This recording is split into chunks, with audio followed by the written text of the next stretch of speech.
पिछले 8 वर्षों में विभिन्न सरकारी पहलों की बदौलत गंभीर प्रदूषण स्तर वाले दिनों की संख्या में कमी आई है। शुक्रवार को दिल्ली के मुख्यमंत्री अरविंद केजरीवाल ने राष्ट्रीय राजधानी में वायु प्रदूषण को कम करने के उद्देश्य से एक व्यापक 15 सूत्रीय शीतकालीन कार्य योजना का अनावरण किया।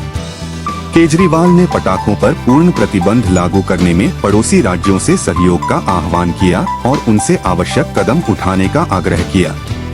पराली जलाने पर रोक लगाने और बिजली की कमी के दौरान डीजल जनरेटर पर निर्भरता कम करने जैसे उपाय।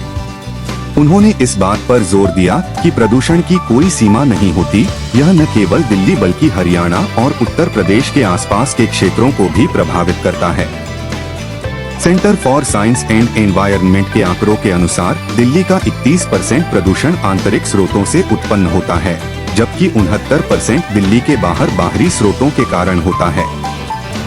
केजरीवाल की पड़ोसी राज्यों से अपील में दिल्ली में प्रवेश करने वाले वाहनों को सीएनजी में बदलना, उद्योगों को स्थानांतरित करना शामिल था।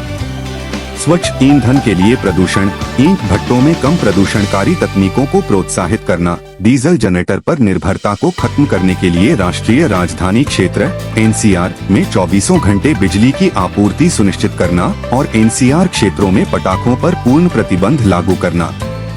एक सहयोगी बैठक 14 सितंबर को आयोजित बैठक में प्रदूषण कटौती योजना तैयार करने के लिए जिम्मेदार विभिन्न विभाग और एजेंसियां शामिल थीं। इन संस्थाओं में दिल्ली प्रदूषण नियंत्रण समिति (डीपीसीसी), दिल्ली विकास प्राधिकरण (डीडीए), दिल्ली पुलिस, दिल्ली राज्य औद्योगिक और बुनियादी ढांचा विकास निगम (डीएसआईआईडीसी), दिल्ली मेट्रो रेल निगम के साथ पर्यावरण, विकास, परिवहन और राजस्व विभाग शामिल थे। डीएमआरसी और लोक निर्माण विभाग (पीडब्ल्यूडी) सहित अन्य।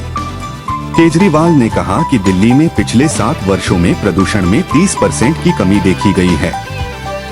2014 में PM 2.5 का स्तर 149 था, जो 2023 में घटकर 103 हो गया। इसी तरह PM 10 का स्तर 2014 में 324 से गिरकर 2023 में 223 हो गया। दिल्ली में अच्छे वायु दिवस 2016 में 109 से बढ़कर 2023 में 163 हो गए, जबकि गंभीर वायु प्रदूषण के दिन 2016 में 26 से घटकर 2023 में सिर्फ 6 रह गए। केजरीवाल ने इन सुधारों का श्रेय दिल्ली सरकार द्वारा चलाए जा रहे निरंतर अभियानों को दिया। उन्होंने उत्तर प्रदेश, हरियाणा और पंजाब के निवासियों को स्वच्छ हवा प्रदान करने के लिए पड़ोसी राज्यों के साथ सामूहिक प्रयासों की आवश्यकता पर बल देते हुए वायु प्रदूषण को और कम करने के लिए वायु गुणवत्ता प्रबंधन आयोग (CAQM) के साथ सहयोग करने का इरादा भी व्यक्त किया। इसके अलावा केजरीवाल भारत गठबंधन के प्रति अपनी पार्टी की प्रतिबद्धता की पुष्टि करते हुए इस बात पर जोर दिया कि आम आदमी पार्टी (आप) परिस्थितियों की परवाह किए बिना गठबंधन से पीछे नहीं हटेगी। हालांकि उन्होंने कांग्रेस नेता सुखपाल सिंह खैरा की गिरफ्तारी पर कोई टिप्पणी नहीं की, लेकिन उन्होंने मामले के बारे में पूछताछ पंजाब पुलिस को भेज दी और पंजाब में नशीली दवाओं से संबंधित मुद्दों को खत्म करने के लिए आप सरकार के समर्पण को दोहराया।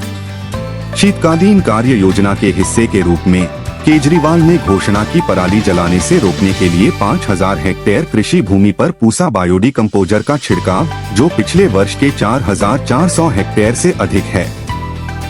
भारतीय कृषि अनुसंधान संस्थान (IRI) द्वारा विकसित यह माइक्रोबियल समाधान केवल 15 से 20 दिनों में धान के भूसे को खाद में बदल सकता है। सरकार ने धूल प्रदूषण से निपटने के लिए 530 जल छिड़काव तैनात करने और वाहन प्रदूषण प्रमाण पत्रों का निरीक्षण करने के लिए 385 टीमों को नियुक्त करने की भी योजना बनाई है। पुराने वाहनों के परिचालन पर रोक लगाएं।